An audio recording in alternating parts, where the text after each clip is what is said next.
Hello नमस्कार, कसे आहात सगळे। तर मी गेले होते प्लाझाला वॉर 2 बघायला। वॉर 2 तुम्ही एकदा बघितला नसेल तर एकदा नक्की बघा। वॉर फर्स्ट जर बघितला नसेल ना तर वॉर 2 बघण्यात काही एवढे मजा नाहीये, पण वॉर फर्स्ट नक्की बघा, नंतर त्याच्यानंतर वॉर 2 बघा। खरंच एवढा छान मूवी आहे ना। आणि स्टार्टिंगलाच फाईट वगैरे आहे। आम्ही बराच वेळ पावसामध्येच निघालो होतो, पावसामध्ये बराच वेळ उभं होतो नंतर, कारण आम्ही गेलो पुढे आणि तिकीट आमची पाठीमागे होते। आम्ही भरपूर 10 जण होतो। तर हॅलो हाय, कसे आहात सगळे, मजेत ना। तर मी गेले होते वॉर 2 बघायला। तो ही मूवी ना खरंच मस्त आहे, बघण्यासारखी आहे, तुम्हाला बघायला आवडेल। एकदा तुम्ही नक्की जाऊन बघा। म्हणजे फाईट वगैरे तर एवढं आहे ना, आणि खरंच आहे, शिकण्यासारखं आहे त्याच्यातून। मला तर फाईटचे पिक्चर खूप आवडतात। तर सुरुवातीला 5-6 सेकंदाचं आमचं गेलं, पण स्टार्टिंगलाच फाईट आहे त्याच्यामध्ये, पण खरंच आहे बघण्यासारखं आहे। जर तुम्ही फर्स्ट पार्ट बघितला असेल ना तर सेकंड पार्ट बघायला खरंच मजा येते, खूप छान आहे। आणि आता गणपती वगैरे जवळ येत आहे, तर कलरचं काम तर सगळं झालेलं आहे। रूम रेंटनी वगैरे द्यायचे, जसं मी काल व्हिडिओ टाकलाच होता, तुम्ही बघितला असेल।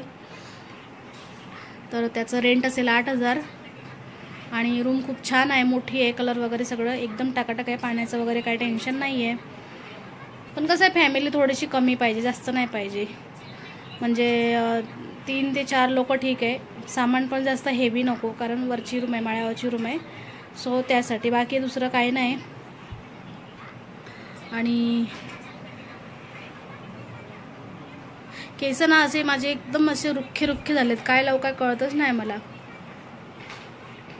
सकाळी तरी धुतली मी, डॅन्ड्रफ तर पूर्ण अजिबातच नाही आहे, कारण डॅन्ड्रफसाठी मी दुसरं माझ्याकडे एक केटोबी म्हणून आहे, ते औषध मी वापरते, ते खरंच उपयोगी आहे। 150 रुपयाला बॉटल भेटते केटोबी म्हणून मेडिकलमध्ये, ते तुम्ही एकदा यूज करून बघा, खरंच खूप छान आहे, पूर्ण डॅन्ड्रफ असा कमी होतो त्यांनी।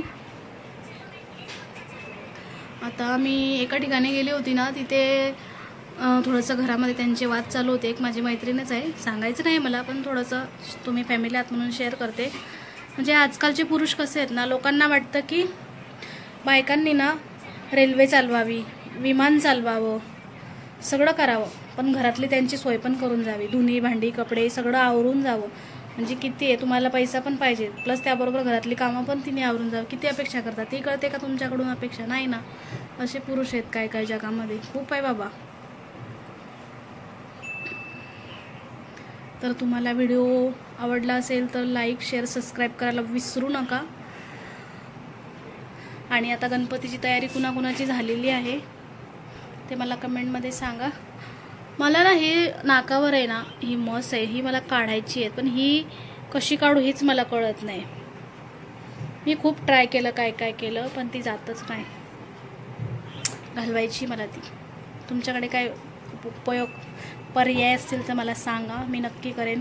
मला बरेचसे धाग्याने पण मला भीती वाटते, चेहऱ्यावर दुसरं काही आहेच नाही ना, तेवढंच आहे, किती छान दिसतंय, पण मला म्हणतात काढून टाक, हे कर ते कर, ठीक आहे काढून टाक, पण त्यासाठी चांगला पर्याय काहीतरी पाहिजे, चांगलं उगाच काहीतरी करून घ्यायचं हाताने आणि डागबीग पडायचा, ते मला नाही आवडत, बरोबर ना। तर आता गणपतीमध्ये छान छान अशाच मस्त साड्या नेसायच्या आहेत मला, नवीन साड्या। मी खूप एक्साइट आहे गणपतीसाठी। बरं झालं बाबा, लवकर सगळं आटपलं माझं, आता मी फ्री झालेली आहे, तुम्हाला समजलंच असेल मी फ्री कशी झाली आहे। तर मस्त आता गणपतीची तयारी। मोदक ना थोडीशी मला जमतच नाही, मोदक करायला मला आवडत नाही, म्हणजे आवडतात, पण ती जमत नाही मला, म्हणजे परफेक्ट नाही जमत हो असं। बाकी खाण्यासारखे मोदक असतात माझे खूप छान छान, तरी पण मी नाही म्हणता 51 to 100 मोदक बनवते स्टार्टिंगला, फर्स्ट डेला। आणि जेवण तर भरपूर असतं, 4-5 पदार्थ असतात जेवणात, सगळं मी एकटीच करते। एवढं होईल, दरवर्षी करते, यावर्षी पण होईल, होय की नाही। तर व्हिडिओ तुम्हाला कसा वाटला मला कमेंटमध्ये नक्की सांगा, आणि लाईक फॉलो सबस्क्राईब करायला विसरू नका, करत जावा। काहीच करत नाही ना, फॉलो करत नाही, सबस्क्राईब करत नाही, कमेंट करत नाही, लाईक देत नाही, का हो असं? ॲक्च्युली काय, मला कंटाळा येतो आहे यूट्यूबवर व्हिडिओ हे करायला, कारण तेवढा वेळच नसतो माझ्याकडे, म्हणून। चलो बाय।